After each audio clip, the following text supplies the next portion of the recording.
జన్మిస్తున్నారు. ఒకడు నీటి మూలంగా కానీ ఆత్మ మూలంగా కానీ జన్మించితేనే దేవుని రాజ్యం చూడలేడని నీతో నిశ్చయముగా చెప్పుచున్నాను. కొత్తగా జన్మించితేనే దేవుని రాజ్యం చూడగలుగుతారు. అలాగే తల్లి గర్భంలోంచి జన్మించావు, అలాగే క్రీస్తులో కొత్తగా జన్మించాలి. క్రీస్తులో కొత్తగా జన్మిస్తుండగా ప్రభువా మరి నిత్య జీవితంలో బలంగా వాడబడుటకు అయాన్ని రెక్కల కింద భద్రపరచండి. లోకంలో త్రొట్టిల్లకుండా లోకాశలకి నేత్రాశలకి జీవపు డంబానికి లోకానుసారమైన క్రియలకి యథేచ్ఛకు పాపానికి మదమచ్చరములకు కామ క్రోధములకు దుష్ట అలవాట్లకు పోకుండా చక్కగా పవిత్రంగా జీవించినట్లు కృపను దాయచండి తండ్రి ప్రభా. నీ బిడ్డగా చేర్చబడుతున్నారు తండ్రి ప్రభా. బలంగా వాడబట్టకు కృపను దాయచండి తండ్రి. శక్తివంతంగా ఉండడానికి మహాకృపను దాయచేయమని అడుగుతున్నాను. స్తుతిని బట్టి వందనాలు, కొండలను బట్టి వందనాలు అయా తండ్రి. కోటేశ్వరం గారిని బట్టి వందనాలు, అంకమరాన్ని బట్టి వందనాలు తండ్రి ప్రభా. నీ ఆశీర్వాదం బిడ్డల మీద ఉంచమని తోడనమని యేసు పరిశుద్ధ నామమున అడిగి వేడుకను స్తుతించి ప్రార్థిస్తున్నాం తండ్రి. మొట్టమొదటిగా పరిశుద్ధుడైన యేసానికి స్తోత్రాలు, వందనాలు తండ్రి. ఆశ్చర్యకరుడ, ఆలోచనకర్త, నిత్యుడగు తండ్రి, బలవంతుడగు దేవా, మహిమ స్వరూపుడ స్తోత్రం. అయా నీకు గొప్ప దేవుడు తండ్రి. ఆకాశము నా సింహాసనము, భూమి నా పాదపీఠం అన్నావు తండ్రి. గొప్ప దేవుడు తండ్రి.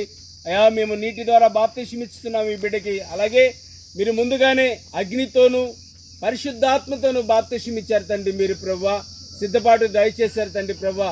అంకుమరాన్ని బట్టి నీకు వందనాలు, స్తోత్రాలు తండ్రి. స్తుతులు చెల్లిస్తున్నాను తండ్రి ప్రభా. పాత జీవితాన్ని పాతిపెట్టి ప్రభా కొత్తగా జీవించడానికి కృపను దయచేయండి తండ్రి.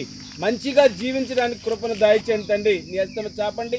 సమాజంలో అయా కుటుంబంలో, ఇంటిలో, అయా మార్కెట్లో ప్రభా, చర్చిలో చక్కగా మరి నీకు లోబడి అయా సేవకుని ఎదుట చక్కగా సాష్టంగా పడి అయా నీకు వాక్యానికి ప్రభా నాయన సాగిలిపడి ప్రభా లోబడటానికి కృపను భాగ్యాన్ని దయచేయండి. దీవించండి, ఆశీర్వదించండి. అంకంరావుని బట్టి నీకు వందనాలు, వచ్చిన బంధువులను బట్టి వందనాలు తండ్రి. కొన్నంగొండ సంఘాన్ని, ఎన్టీఆర్ కాలేజ్ సంఘాన్ని ఈ కార్యక్రమం చూడాలని ప్రభా ఎంత ధన్యత తండ్రి. చూసిన ఆశీర్వాదమే ప్రభా. ఈ కార్యక్రమం చూడటానికి చాలా మంది, అనేక మంది బిడ్డలు తరలి వచ్చారు తండ్రి ప్రభా. అంకరమైన విషయం ప్రత్యేకంగా ప్రార్థిస్తున్నాం తండ్రి. నిలబడే కృపను దయచేయమని తోడుండమని, నీ హస్తమ చాపని నీ సన్నిధి అనుగ్రహించమని యేసు పరిశుద్ధ నామమున నడుచున్నాం తండ్రి. హల్లెలూయా. మరి బాప్తిస్మం ఇచ్చేటప్పుడు ఒక ప్రమాణం చేయిస్తామండి, జాగ్రత్తగా వినండి. ఎందుకంటే మరి లోకంలో చేసిన మరి క్రియలు, పాత క్రియలు అంటే మదమత్సరములు, కామక్రోధములు, వేషధారణ, లోకములో ఉన్న చెడ్డ కార్యములన్నీ విడిచిపెడుతున్నావని ప్రమాణం చేపిస్తాము. అలాగే మరి లోకంలో ఉన్న క్రియలన్నీ విడిచిపెడుతున్నావా అంకమరావు? గట్టిగా చెప్పు, వినపడాలి. విడిచిపె. అలాగే మళ్ళీ 2, యేసుక్రీస్తుని సొంత రక్షకుడిగా అంగీకరించి ప్రతి ఆదివారం దేవుని మందిరంలో ఆరాధిస్తావా? ఆరాధిస్తాను. Very good. అలాగే మరి ఇంకెప్పుడు కూడా ఎన్నడూ కూడా లోకానుసారమైన క్రియలు, లోక పాపములు విడిచిపెట్టిన పాపం జోలికి వెళ్ళను. కుక్క తన వాంతు చేసుకుని అదే తినడానికి ప్రయత్నిస్తుంది. పంది, కడగబడిన పంది మురుగుంట్లోకి మళ్ళీ వెళ్ళడానికి ప్రయత్నిస్తుంది. కడగబడిన తమ్ముడు మళ్ళీ ఆ మురుగుంట్లోకి వెళ్లకుండా తన వాంతును అంటే పాపాన్ని, కక్కేసిన పాపాన్ని వెళ్లకుండా మరి చక్కగా యేసుక్రీస్తు ఎడల మరి మరి పాపాన్ని విడిచిపెట్టిన పాపాన్ని మళ్ళీ దగ్గరికి తీసుకురావు కదా, తీసుకురాను. ఏమంటున్నాడంటే తీసుకురాను. ఇలా ప్రమాణం చేసిన తర్వాత మళ్ళీ లోకంలోకి వెళ్ళటము అది మంచిది కాదండి. దేవుని వాక్యం ఏమని సెలవిస్తుందంటే శాపగ్రహస్తులు అవుతారు అని. చూడండి, సేవకుల నోటి నుంచి వచ్చిందని కాదండి. ఇలా పాపం చేస్తే రోగులు అవుతారు, ఇలా లోకానుసారంగా జీవిస్తే రోగులు అవుతారని దేవుని వాక్యం సెలవిస్తుంది. దేవుని బిడ్డగా చేర్చబడిన తర్వాత లోక పాపములోకి, లోక మాలిన్యంలోకి వెళ్ళకూడదు. తండ్రి కుమార పరిశుద్ధాత్మనామములో మరి పాపాన్ని విడిచిపెట్టానని ఒప్పుకున్నాడు. యేసుప్రభుని సొంత రక్షకుడిగా అంగీకరించానని ఒప్పుకున్నాడు. ఇంకెన్నడూ పాపం చేయనని ఒప్పుకున్నాడు. మరి ఈ బిడ్డకి తండ్రి కుమార పరిశుద్ధాత్మ ముక్కు దగ్గర 2 చాలా సంతోషము. అందరూ చప్పట్లు కొట్టండి ఒకసారి. అందరు ఘనంగా చప్పట్లు కొట్టండి. అందరూ తండ్రి కుమార పరిశుద్ధాత్మనామములో బాప్తిస్మం ఇస్తున్నాము తండ్రి. అందరి పేరు మాణిక్యాలరావు బయటకు వచ్చాడు. అంకమ్మరావు ఏమైపోయాడు? లోపల ఉన్నాడు. ఎక్కడున్నాడండి? లోపల ఉన్నాడు. ఆ అంకమ్మరావు సమాధి చేయబడ్డాడు. మాణిక్యాలరావు బయటకు వచ్చాడు. God bless. దేవుడు మిమ్మల్ని, మీ కుటుంబాన్ని దీవించిన గాక. కొండల కోసము మరి మన పాస్టర్ గారు ప్రార్థన చేస్తారు. చిన్న ప్రార్థన చేసుకుందాం. పరిశుద్ధుడా యేసయ్య మీకు వందనాలు. మరి ఈ పగటికాల సమయంలో ఈ రీతిగా మమ్మల్ని అందరినీ కూడా సమకూర్చి సిద్ధపరిచి చక్కగా ప్రభా ఈ బాప్తీస కార్యక్రమాలు జరిపిస్తుండగా నీ కుమారుడు ప్రభా వాక్యాన్ని అంగీకరించి నొచ్చుకుని ఇదిగో నాయన నూతనంగా జన్మించాలని నీలో ప్రభా జీవించాలని సిద్ధపడుతుండగా ఈ బాప్తీస కార్యక్రమాల్లో ఇదిగో తను సిద్ధపడి నీ బిడ్డను ప్రభా ఇదిగో తన సన్నిధిలో ప్రభా అంగీకరించి ఇదిగో తన నీ కుమారునికి నీ ఆశీర్వాదం కూడొచ్చిన బిడ్డలకి నీ ఆశీర్వాదము ఈ కార్యక్రమం అంతట్లో ఇంతవరకు మీరు తోడుకుని స్తుతిస్తూ ఇదిగో వాగ్దానాలు చేస్తున్న దేవుడు తండ్రి, పరిశుద్ధాత్మనిచ్చిన దేవుడు తండ్రి, నీ బిడ్డలు నిలబడడానికి చివరి వరకు నీతో రావడానికి సహాయం చేయమని తోడుండమని యేసు పరిశుద్ధ నామములో ప్రార్థిస్తున్నా తండ్రి, ఆమేన్. ఓకే, ఒక సాక్ష్యాన్ని విందాం. మరి ఆ కొండలు మన మధ్యన 2 మాటలు మాట్లాడతాడు. ఎందుకు బాప్తిసం తీసుకోవాలని సిద్ధపడుతున్నారు? ఎవరైనా ఫోర్స్ చేశారా? ఎవరైనా బలవంతం చేశారా? నీకు తీసుకున్నావా? ఎందుకు తీసుకోవాలనుకున్నావు అనేది 2 మాటలు చెప్పాలి. నీకు ఇష్టమై తీసుకున్నావు. దేవుడు ఏం కార్యం చేశాడు, ఎలాంటి కార్యం చేశాడు ఏంటి అనేది ఒక మాట చెప్పు. ఆ రోజు నేను హాస్పిటల్కి వెళ్తే నా కార్యం చేశాడు బాగా. ఓకే, అయితే ఆ కార్యం ఏంటంటే ఇక్కడ రిపోర్ట్లో ఆపరేషన్ అని వచ్చింది, అక్కడ రిపోర్ట్లో ఏమీ లేదని వచ్చింది. దేవుడు ఘనకార్యం చేసినందుకు స్తోత్రాలు. అలాగే మరి ఆపరేషన్ చేయాలి, కానీ నేను బ్రతికితే దేవుని కోసం బ్రతకాలనుకున్నావు. అంతేనా? దేవుని కోసం బ్రతకాలనుకున్నాడు. చక్కగా ఆయన బిడ్డగా చేర్చబడాలని సమర్పించుకున్నాడు. ఏదో ఆపరేషన్ జరగకుండా ఆగిపోయిందని కాదండి. ఎవరి బిడ్డగా చేర్చబడాలనుకుంటున్నావు? దేవుని బిడ్డగా చేర్చబడాలనుకున్నా. చాలా సంతోషము. రైట్. కొండలు మరి ఇదివరకు మరి ఏమన్నా పాపం ఉంటే లోకానుసారమైన క్రియలు ఉంటే ఏమన్నా విడిచిపెట్టేస్తున్నావా? గట్టిగా చెప్పు, రికార్డ్ అవుతుంది. విడిచిపెట్టేస్తున్నావు. రైట్. మళ్ళీ మధ్యలో ఏది చూపిస్తావు అన్నమాట మిమ్మల్ని. రైట్. యేసు ప్రభు గొప్ప దేవుడు. ప్రతి ఆదివారం దేవుని మందిరంలో ఉంటాను. యేసు ప్రభుని సొంత రక్షకుడిగా అంగీకరిస్తున్నావా? రైట్. ఇంకెప్పుడు నువ్వు లోకానుసారమైన క్రియలు, లోకానుసారమైన అలవాట్ల జోలికి వెళ్లకుండా ఉంటావా? వెళ్లకుండా ఉంటాయి. చాలా సంతోషం నాన్న. మరి కొండలను బట్టి ప్రార్థిస్తున్నాం. దేవుని సన్నిధిలో మరి స్తుతిస్తూ, మహిమపరుస్తూ, ఘనపరుస్తూ మరి ఇలా మరి మొట్టమొదటిగా ఎవరు తీసుకున్నారండి బాప్తిసము? ఎవరండి? రైట్. ఇలా బాప్తిసం తీసుకుంటున్నారు. ఈ ప్రాంతానికి ఏం కలుగుతుందండి? ఆశీర్వాదం వస్తుంది. ఏమవుతుందండి? రండి గమనించండి. ఈ తోట వాండర్ కూడా ఇక్కడే ఉన్నారు, చూడండి, మీకు వెనకమాల కూర్చొని ఉన్నాడు. రైట్. మరి ఈ చెరువును బట్టి, ఈ తోటను బట్టి ఆయనకి ఏం రావాలి? ఎవరండి వీళ్ళు? పరిశుద్ధులు. ఎవరండి? మీరందరూ పరిశుద్ధులండి. పరిశుద్ధుల గుంపు ఇక్కడికి వచ్చేపాటికి ఈ ప్లేస్ అంతా ఆశీర్వదించబడుతుంది అనమాట. శ్రీనివాసరావు గారికి, రమాదేవి గారికి, రాజేష్, అలాగే వారి కుటుంబం, ఉషారాణి, అలాగే శిరీష, వారి కుటుంబాలకి మరి ఈ మన పరిశుద్ధుల గుంపులో ఉన్నాం కాబట్టి ఈ బాప్తీసాలు తొట్టి మన కోసం తెచ్చినట్టు ఉంది గవర్నమెంట్. రూపండి. మరి ఎందు నిమిత్తం అయితే మరి చాలా కాలం నుంచి చాలా మంది దీన్ని పూడ్చు అన్నారండి. కానీ నేను పూడ్చకుండా ఉంచాను. చివరిలో దేనికి ఉపయోగపడింది? మనకి బాప్తీసాలకు ఉపయోగపడింది. కార్యక్రమాన్ని జరిపించుకోవడానికి అవకాశం ఇచ్చిన శ్రీనివాసరావు గారికి మరి పరిశుద్ధుల గుంపులతో మరి ప్రార్థన చేశాం కాబట్టి కుటుంబానికి చెప్పండి మరి మంచి కార్యం జరిగింది. ఏమన్నారంటే మంచి సాక్ష్యం ఇస్తున్నారు.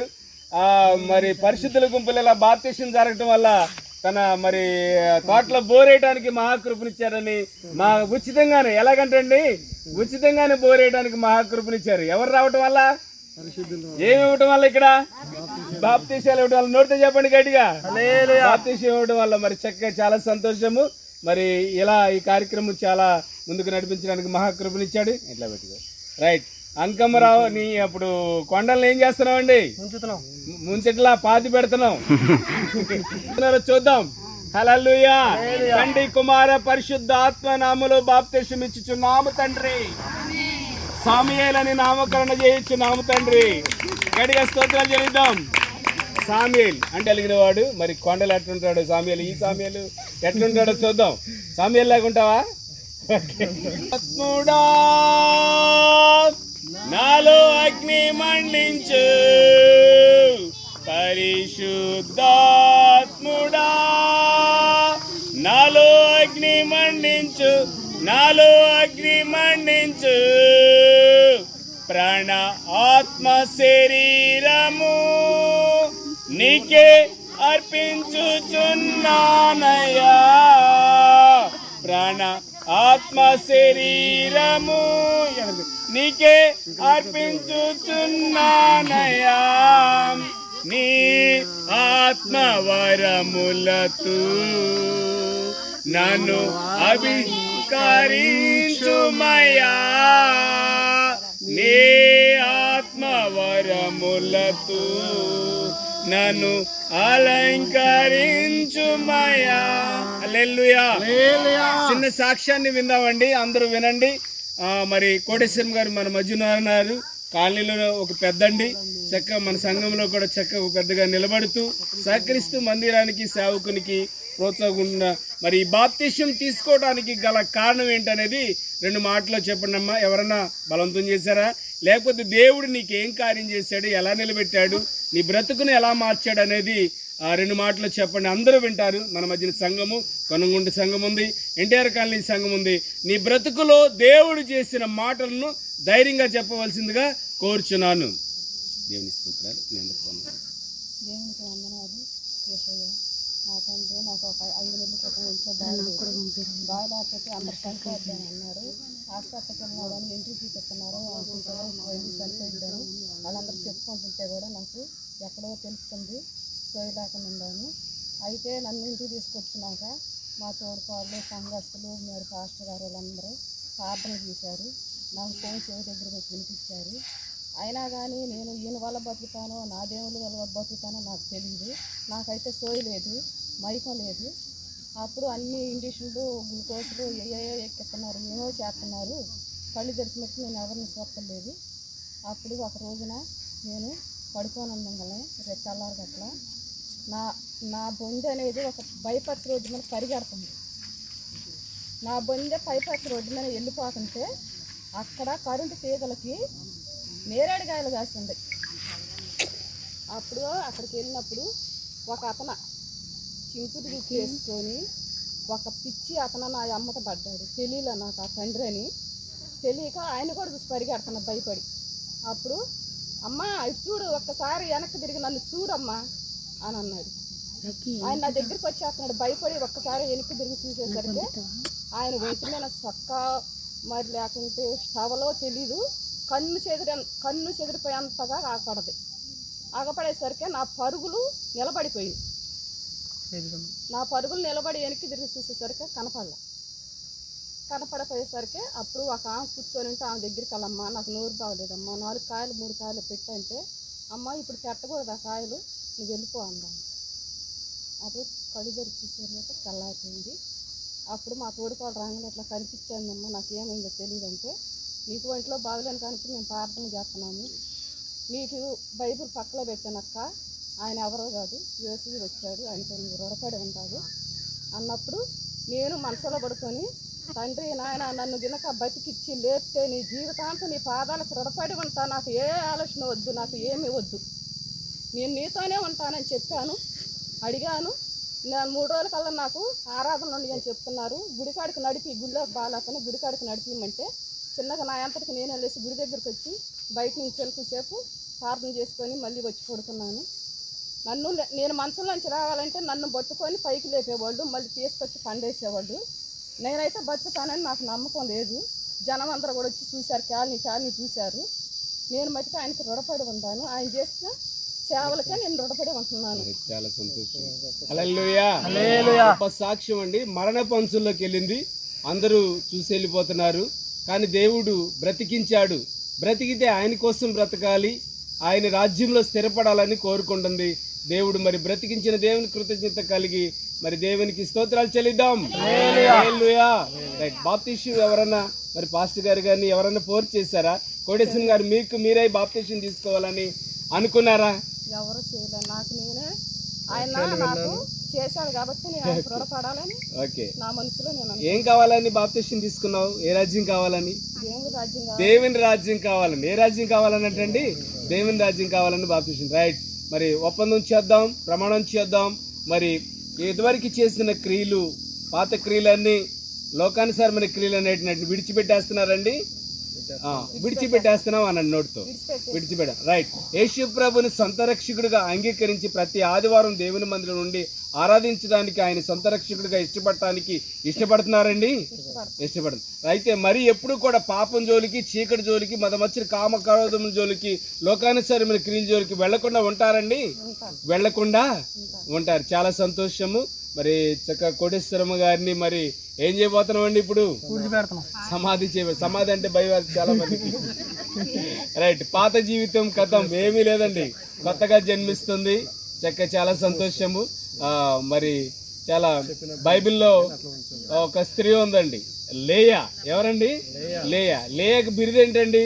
మంచి సౌందర్యం. కోటేశ్వరమ్మ గారికి కూడా మంచి సౌందర్యంగా ఉంటారనమాట. మా తల్లితో సమానం. గట్టిగా స్తోత్రాలు చెల్లిద్దాం. ప్రార్థన చేసుకుందాం. మరి ఒకళ్ళు ప్రార్థన, మరొకళ్ళు ప్రార్థన. తండ్రి యొక్కయు కుమారుని యొక్కయు పరిశుద్ధ ఆత్మ నామములో బాప్తిసం ఇచ్చుచున్నాము తండ్రి. లేయాను నామకరణం చేయించున్నాము తండ్రి.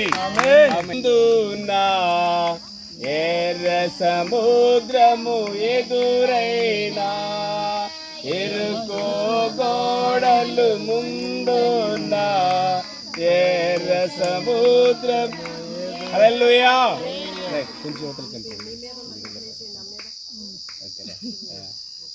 చాలా సంతోషం అండి. శృతి మన మధ్యన ఉంది. చాలా సంతోషము నుంచి అన్నా నాకు బాప్తిసం ఎప్పుడు ఫోన్ చేయంగానే అడిగే మాట ఏంటంటే, అమ్మా వింటున్నారా? ఫోన్ చేయంగానే అడిగే మాట ఏంటంటే, నాకు బాప్తిసం ఎప్పుడు ఇస్తామంటది. రమణకు ఫోన్ చేస్తే శృతి తీసుకుంటుంది అనమాట. అన్న మా అమ్మాయికి బాప్తిసం అన్నాడు ఆమె అంటది. సరే ఆమె ఊరుకుందా అంటే నాకు ఎప్పుడు ఇస్తామన్నా అంటది. ఇప్పటి నుంచి కాదండి, సంవత్సరం నుంచి అనమాట. చిన్న వయసు అని కొద్దిగా ఆపుకుంటూ వచ్చామండి. అయినప్పటికీ ఇంకా ఆగేటట్లేరు. రమణ అసలు ఆగేటట్లేదు. పెట్టాము పేర్ల విషయంలో. పేరు ప్రాముఖ్యం అంటారా, బ్రతుకు ప్రాముఖ్యం అంటారా?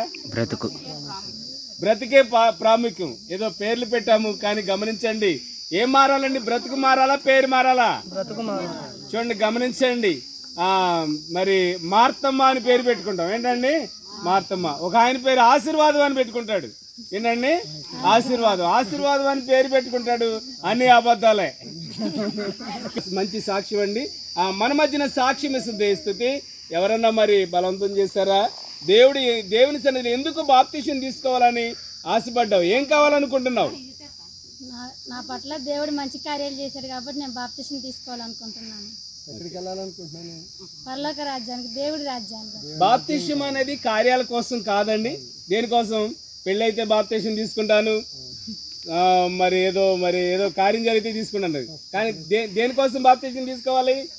ఏ రాజ్యం కోసం? దేవుని రాజ్యం. ఎస్. ఎందుకు బాప్తిసం తీసుకుంటున్నావు ఇప్పుడు చెప్పు? పరలోక రాజ్యంలోకి వెళ్ళాలి. అది ఎక్కడికి వెళ్ళాలని అంటండి? పరలోక రాజ్యంలోకి వెళ్ళాలి. చాలా సంతోషం అండి. మరి ఎవరన్నా మరి బలవంతం చేశారన్నా? చేయలేదు. మరి ఏంటి చెప్పు? నాకు నేనే వచ్చాను బాప్తిసం. చాలా సంతోషం. అందరూ చప్పట్లు కొట్టండి అమ్మా. హల్లెలూయా. మరి లోక మాలిన్యాన్ని, లోక పాపాన్ని, లోకంలో ఉన్న క్రియల్ని, లోకంలో ఉన్న చెడ్డ క్రియలన్నీ విడిచిపెట్టేస్తున్నావా? రైట్. యేసు ప్రభుని సొంత రక్షకుడిగా అంగీకరించి మరి ఆదివారం అంటే హాస్టల్లో ఉంటుంది కాబట్టి పాప, మరి అక్కడైనా సరే ఒక గంట సేపు ప్రార్థనలో గడపాలి. గడుపుతావునా? ఖాళీగా మరి ఆదివారం సండే ఖాళీయే కాబట్టి హాస్టల్లో మరి ఓ చోట పిల్లలందరూ కూర్చుని మీకు ఆరాధనగా చేసుకోవచ్చు. చక్కగా మీరు కూడా అలా చేసుకుంటానా? చాలా సంతోషం. జీవితాంతం యేసు ప్రభుని సొంత రక్షకుడిగా అంగీకరిస్తావా? లోకంలో ఉన్న పాపాన్ని కానీ, శాపాన్ని కానీ, చీకటి కానీ ఎప్పుడు కూడా అటు జోలికి వెళ్ళవు కదా? చాలా సంతోషం నాన్న. మరి స్తుతి కోసం ప్రార్థన చేద్దాం. మరొకరు ప్రార్థన చేస్తాం. కుమారుని యొక్కయు పరిశుద్ధాత్మ నామంలో మరి బాప్తిసం ఇచ్చుచున్నాము తండ్రి. స్తుతి అని నామకరణ చేయించున్నాము తండ్రి. హల్లెలూయా. ఏం పేరండి? రైట్. స్తుతి లోపలికి వెళ్ళి మళ్ళీ ఎవరు వచ్చారు? మళ్ళీ కొత్త స్తుతి వచ్చింది. హల్లెలూయా. మన పాస్టర్ గారు ప్రార్థన చేస్తారు స్తుతి కోసం. మీకు వందనాలు. యవనస్తురాలు జ్ఞాపకం చేసుకొని ప్రేరేపించబడి మనసులో నొచ్చుకొని తల్లిదండ్రులని చక్కగా మరి గౌరవిస్తూ కుటుంబంలో చక్కగా మంచి పేరు కలిగి సంఘంలో చక్కగా మంచి ఆశీర్వాదకరమైన ఒక పాత్రగా ఉండాలని మేము కోరుతున్నాం. తన చదువు విషయంలో కానీ అలాగే మంచి భవిష్యత్తు ఇదిగో తీసుకున్న మంచి నిర్ణయాన్ని బట్టి తను ప్రభు ఇంకా దీవించబడడానికి, ఈ ఆశీర్వాదానికి వారసులు అవ్వడానికి, ఈ రక్షణ ప్రభు జీవితాంతం కాపాడుకునే భాగ్యం బిడ్డకు దయచేయమని యేసునామములో ప్రార్థిస్తాను తండ్రి. ఆమేన్. చాలా సంతోషం అండి. ఓకేనండి. పట్టుకోండి.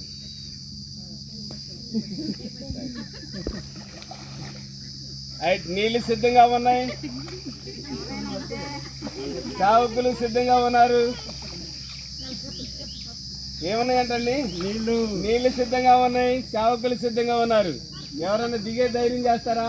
మారు మనకు పొందిన వాళ్ళు ఉంటే చావుకు సిద్ధంగా ఉన్నారు, నీళ్లు సిద్ధంగా ఉన్నాయి. ఆ నశంపకుడు రథం మీద వెళ్ళేటప్పుడు ఫిలిప్ని తీసుకున్నారు, పైకెక్కించుకుని వాక్యాన్ని ప్రకటించారు. ఈ రోజున వాక్యం ప్రకటిస్తున్నాం. మారు మనసు నిమిత్తమై బాప్తిసం తీసుకోమని ఎవరైనా సిద్ధపడినట్లయితే మరి నీళ్ళలో దిగొచ్చి బాప్తిసం తీసుకోవచ్చండి. మేము సిద్ధంగా ఉన్నాం. యేసయ్య మరి నెక్స్ట్ అయినా సరే సిద్ధపడటానికి కృపను దయచేయండి తోడు తండ్రి. అయా నలుగురు బిడ్డలు మార్చావు, అంకమరావుని, కొండల్ని, అలాగే తండ్రి ప్రభువా కోటేశ్వరం గారిని, అలాగే తండ్రి శృతిని ప్రభువా నాయన నలుగురు బిడ్డలు కూడా ప్రభు రానున్న దినాల్లో బాగా వాడబట్టాకి తోటి సావుకుని ఎన్టీఆర్ కాలనీ నుంచి వచ్చిన ప్రజలు, అలాగే ఇక్కడ కొనంగుంట ప్రజలు, అలాగే తండ్రి బంధువులు ప్రతి ఒక్కరిని కూడా మీరు ఆశీర్వదించి దీవించమని తోడమని అయా ప్రతి సంవత్సరం కూడా ప్రభువా ఇంకా అనేక మందికి ప్రభు నాయన అయా బాప్తిసం ఇవ్వడానికి నీ బిడ్డగా చేర్చబడటానికి నూతన జన్మ అనుగ్రహించమని యేసు పరిశుద్ధ నామమున అడిగి వేడుకను స్తుతించి ప్రార్థిస్తున్నాం తండ్రి. హల్లెలూయా. వందనాలు తెలియజేస్తున్నాను. అని నెలను 3 నెలల నుంచి మనం అరిగిపోయిన రికార్డ్ లాగా అంటూనే ఉన్నాం. రికార్డ్ అండి, అవును కదా, అరిగిపోయిన క్యాసెట్ లాగా ముగ్గురు అన్నాం. కానీ ఏదో తడుతుంది మందిరంలో, ఇంకా వస్తున్నారు అనిపిస్తుందండి. రాత్రి కూడా అడిగా, ప్రభువా చూపించాము ప్రభు ఏరు అనుకున్నా. తమ్ముడు కూడా తోటలోకి వచ్చినాక ఇంకొక ఆయన వస్తున్నట్టు ఉందా అన్నాడు. ఆయనకైతే తెలియదు. గమనించండి, 4వ వ్యక్తిని కూడా దేవాది దేవుడు సిద్ధపరిచినందుకు స్తోత్రాలు చెల్లిద్దాం. రైట్, గమనించండి, పరిశుద్ధ లేఖనం సెలవిస్తుంది. ఆ నలుగురికి కూడా నా హృదయపూర్వక హ్యాపీ బర్త్డే అండి. ఎన్టీఆర్ కాలనీ సంఘాన్ని, ఇక్కడ సంఘాన్ని బాగా దీవిస్తున్నందుకు వందనాలు చెప్తూ స్తుతులు చెల్లిస్తూ, మరి మీరు ఎలా జీవించాలి, మార్కెట్లో, సమాజంలో, మందిరంలో ఎలా ఉండాలి. అయిపోయిందిలే. బాప్తిసం చాలా మంది తీసుకుంటారు. పెళ్ళవ్వాలి, పెళ్ళైతే మా అమ్మాయికి బాప్తిసం ఇస్తాను అనుకున్నాను. పెళ్లి కోసమా? ఎన్నాలాగుద్ది అది? ఎన్నాలాగుద్దండి? ఆ మధ్యన ఒక ఆయన అడిగితే అప్పు తీరిపోతే బాప్తిసం తీసుకుంటాను. దేనికోసం తీసుకోవాలి బాప్తిసం అమ్మా? కాదు, అసలు దేనికోసం తీసుకోవాలి? దేవుని రాజ్యం కోసం మనం బాప్తిసం తీసుకోవాలి. అప్పు తీరింది, బాప్తిసం తీసుకున్నాడు, మళ్ళీ అప్పు అయింది, ఏమయ్యాడు? మళ్ళీ లోకంలోకి వెళ్ళాడు. చూడండి, గమనించండి, పరిశుద్ధ లేఖనం బాప్తిసం అనేది ఒక్కసారే, నమ్మి బాప్తిసం పొందేది ఒకసారి. మళ్ళీ పాపం చేసినాక మళ్ళీ బాప్తిసం తీసుకుంటానంటే కుదరదండి. యాకోబు బావి దగ్గర ఒక స్త్రీ నీళ్లు తోడుతున్న సంగతి అందరికీ తెలుసండి. ఎంతమంది? 6 నెంబర్స్. 6వ వాడు కూడా ఆవాడు కాదు,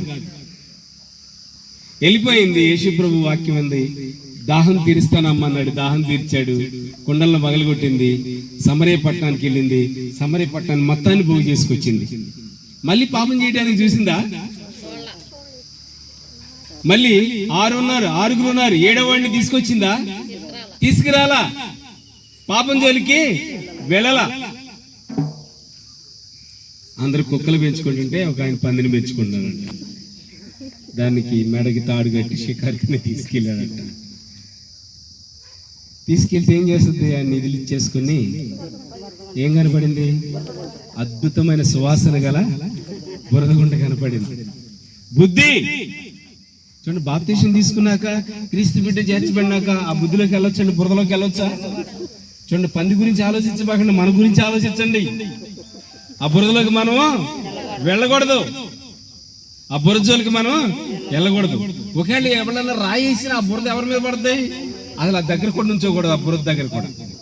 ఏంటండి, ఆ బురదలోకి వెళ్ళొద్దు అంటున్నాను, ఆ బురదకి దరిదాపులో కూడా ఉండొద్దండి. రాయేస్తే రాయి సిరినోడి మీద పడదండి ఆ బురద. ఎవరి మీద పడద్ది? ఆ బురద వచ్చి ఆ బురద మనం ఎందుకు అంటించుకోవాలి? అలాగే మరి గమనించండి, దేవుని బిడ్డగా చేర్చబడిన తర్వాత పొరపాటున సాతాను గడు ఏం చేస్తాడు తెలుసా అండి మీకు? పాపం చేయి, పాపం చేయి, పాపం చేయి అంటదండి, ప్రేరేపిస్తా ఉంటది. ఎవరి మీద అటాక్ చేస్తుంది? ఆల్రెడీ పాపం చేసే వాళ్ళ దగ్గరికి వెళ్ళదండి, కొత్తగా బాప్తిస్మం పొందిన వాళ్ళ దగ్గరికి వెళ్ళొద్దు అనమాట. శోధనలు పెడద్ది, బాధలు పెడతాయి. మన సినిమా రాజేష్ కెనడాలో బాప్తిస్మం తీసుకున్నాడండి. తీసుకున్నాక ఏం జరిగిందంటే, అప్పటి వరకు జాబ్ వచ్చింది, మంచి కారు, ఫ్రెండ్ కారు వస్తుంది. ఆ ఉద్యోగానికంటే ఇక్కడికి అక్కడ కాదండి, ఆయన ఉద్యోగంకి వెళ్ళాలంటే 60 కిలోమీటర్లు 50 కిలోమీటర్లు దాటి వెళ్ళిపోవాలి, అంత దూరం ప్రయాణం చేయాలన్నమాట. అయితే గమనించండి, బాప్తిస్మం తీసుకున్నాక ఆ రోజు వచ్చే ఫ్రెండ్ రానని ఆగిపోయాడు అనమాట. ఏం ఎదురైంది? శోధన, శ్రమ. అయ్యో ఎందుకు బాప్తిస్మం తీసుకున్నాను అనుకుంటారు కొంతమంది. ఆగిపోయింది, కొత్త కారు ఇస్తాడు అనుకోవాలి మనం. జాబ్ అంత దూరం వెళ్ళకుండా ఇక్కడే ఇస్తాడేమో అనుకోవాలండి. శ్రమ ఏమొచ్చిందండి? శ్రమ. బాప్తిస్మం తీసుకుంటూ జయించాలి మనం. తీసుకున్న తర్వాత ఎరేస్తండి. చూడండి, గమనించండి, ఎవ్వరు జోలికి వెళ్ళరండి. లోకంలో ఉన్నారు, లోకంలో స్త్రీలు కానీ అదో రకంగా ప్రయత్నించే వాళ్ళు కానీ ఎవరు జోలికి వెళ్ళరు. ఎవరి మీద అటాక్ చేస్తారండి? ప్రార్థన పరుల మీద, బాప్తిస్మం తీసుకున్న వాళ్ళ మీద. ఎందుకంటే ఏంటి? సాతాను గారి గురి ఏంటండి? మిమ్మల్ని పడేయాలి. కానీ ఎందుకని మాటలు చెప్తున్నానంటే, నిలబడాలి. శోధన వచ్చినా, బాధ వచ్చినా, ఇబ్బంది వచ్చినా, ఇరుకొచ్చినా నిలబడాలి. శోధించబడిన మీదట మీరు సువర్ణంగా మార్చబడుదురు. హల్లెలూయా. శోధన తర్వాత ఏముంది? సువర్ణం, మధురం ఉంది. దేవుడండి, మనము సినిమా హాల్లో కనపడకూడదు, షికారుల దగ్గర ఉండకూడదు, నలుగురు కూర్చుని అసభ్యంగా మాట్లాడే చోటుకు మనము వెళ్ళకూడదండి. బాప్తిస్మం తీసుకుని 4-5 ప్యాకెట్ ఆడుతుంటే అక్కడికి వెళ్తున్నాడంట. ఏంటన్నా నీ పాస్టర్ గారు అడిగాడు, ఎందుకు వాళ్ళ దగ్గరికి మనం వాళ్ళ దగ్గరికి వెళ్ళకూడదంటే ఏమంటున్నాడండి? అన్నా ఆడలేదన్నా, చూస్తున్నా. మనకు బాగా ప్రాక్టీస్, ఇది చాలాసార్లు చెప్తా ఉంటాం. ఆడలేదంట కానీ చూస్తున్నా. జిగ్గాట ఆడతలేదు కానీ చూసేవాళ్ళు కూడా కనపడుతున్నారు మన భక్తులు. చూద్దాం. చూసిన కాడించి ముక్కలు చూస్తున్నాడంట. రే ఆ ముక్క అటు కాదురా, ఇటు పెట్టరా అన్నాడంట. నువ్వు పట్టుకోరా అన్నాడంటాడు. ఏమన్నాడు? నువ్వు పట్టుకున్నాడు. ఏమైపోయాడు? మన పెద్దవాళ్ళు చెప్తారండి, 6 నెలలు సావాసం చేశాడు అక్కడ. ఎక్కడండి? ప్యాకెట్ అక్కడ 6 నెలలు సావాసం చేస్తే 6 ఏమైపోయారు? ఈరేమయ్యారు? 6 ఈరవలా. ఈ ప్రార్థనకు వచ్చేవాడు ఏమయ్యాడు? 6 అయ్యాడు. దుష్టులు ఆలోచించకుండా నడవక, పాపుల మార్గమున నడవక, అపహాసులు కూర్చున్న చోటున. ఊరికే చెప్పానండి నేను ముందు వాక్యము. అపహాసులు కూర్చుని ఆహా ఓహో అని ఇక పక్కపక్కలు చేస్తారు చూడండి. ఆనందం ఉందని వెళ్ళకండి. బాగా బొల్లు కబుర్లు చెప్పేవాళ్ళ దగ్గరికి వెళ్ళకండి. ఏదో మాటకారి బాగా చెప్తున్నాడు, నవ్వుతున్నాడని అని వెళ్ళకండి. ఒక జెమినీ సర్కస్ లో ఒక బఫెన్ పొట్టోడండి ఏం చేస్తాడు? అందరినీ నవ్విస్తాడు. ఏం చేస్తాడు నాన్న? అందరినీ నవ్విస్తాడు. చూడండి, గమనించండి. ఆ దగ్గరికి వచ్చి ఒక అతను అడుగుతున్నాడు, అయ్యా సంతోష్, అందరిని నవ్విస్తున్నావుగా, చాలా బాగుందని చక్కగా ఆయనకి గౌరవించి మంచిగా చెప్తున్నాడు అనమాట. సార్, నేను అందరినీ నవ్విస్తున్నాను కానీ నా కుటుంబంలో ఆనందము లేదు, సంతోషము లేదు. ఆనందము లేదు, సంతోషం లేదు. గమనించండి. అలా అపహాసులు కూర్చుండే చోట మనము వెళ్ళవసరం లేదండి. జాగ్రత్తగా వినండి. మీరు బాప్తిస్మం తీసుకున్నారు కాబట్టి ఒక కండిషన్ మనం నడవాలి. ప్రతి ఆదివారం కూడా దేవుని మందిరానికి రావాలి. ఒకసారి చేయొద్దండి. బాప్తిస్మం తీసుకున్నవాడు ఓల్డ్ బ్యాచ్ అవసరం, గోల్డ్ బ్యాచ్ కావాలి. ఏ బ్యాచ్ అండి? ఓల్డ్. నువ్వు నల్లోడైనా సరే ఎట ముద్దులు పెట్టుకుంటారండి? ఏమంటారండి? నల్ల చింతకుండా కింద అసలు ముద్దు పెట్టిన చోటే ఉండదండి. వెనక పిల్లడు చుట్టూ ముద్దులు పెట్టారు. ఇప్పుడు పుట్టారేంటి? హల్లెలూయా. ఏ బంగారం అండి ఇది? ఏ బంగారం? నల్ల బంగారం కాదు, కొత్త బంగారం. హల్లెలూయా. యేసయ్యకి మహిమలు చెల్లిద్దాం. అలాగే దేవుని పోలిక చొప్పున నడవాలండి. నేను జీవించాను కదా భూలోకంలో, కుంటోడిని గుడ్డోడిని చాలా రోగులు బాగుపరిచాను, నన్ను పోలి నడవమని చెప్తున్నాడు అనమాట. ఇందాక చెప్పాను. అయితే బాబు పుట్టగానే కొన్ని నిమిషాలకి తల్లి కళ్ళు తెరుస్తుంది. అవును కదండి, మీరందరూ పిల్లలు కన్నవాళ్ళే కదండి. ఒకసారి చేయొద్దండి. కళ్ళు తెరిచిన తర్వాత డాక్టర్ ఎంకి చూస్తావా, మీ భర్త ఎంకి చూస్తావా, చుట్టాలకి చూస్తావా, ఎవరికి చూస్తారా? పిల్లోడు ఇంకా నన్ను దగ్గరికి తీసుకుంటావు. దేవుడు నిన్ను చూసి నా పోలిక, ఏమన్నా కోటేశ్వరం గారు ఎవరి పోలిక? దేవుని పోలిక. కొండలు ఎవరి పోలిక? అంకమరావు ఎవరి పోలిక? స్థుతి ఎవరి పోలిక? నా పోలిక. అయ్యో, మట్టిని చేసి, మట్టి బొమ్మను చేసి అవయవాలన్నీ పెట్టాడు. అరకాలు మొదలుకొని నండెత్తి వరకు అన్ని చేశాడండి. చేసి ఇక్కడి నుంచి ప్రాణాన్ని వదిలాడు. ఏమన్నాడు తెలుసా? నా పోలిక. ఎవరన్నారండి? నా పోలిక. దేవునికి మనిషి అంటే అమితమైన ప్రేమ. దేవునికి మనిషి అంటే అమితమైన ప్రేమ. తల్లి తన పాలిచ్చు బిడ్డను మరుచునేమో కానీ నేను మరువను. దేవుడు సత్యమైన మార్గాలు ఉన్నాయి. ఏ మార్గాలండి? ముత్యాలు, రత్నాలు. గమనించి రాజ్యం ఉంది, ఆకలి లేదు, దప్పిక లేదు.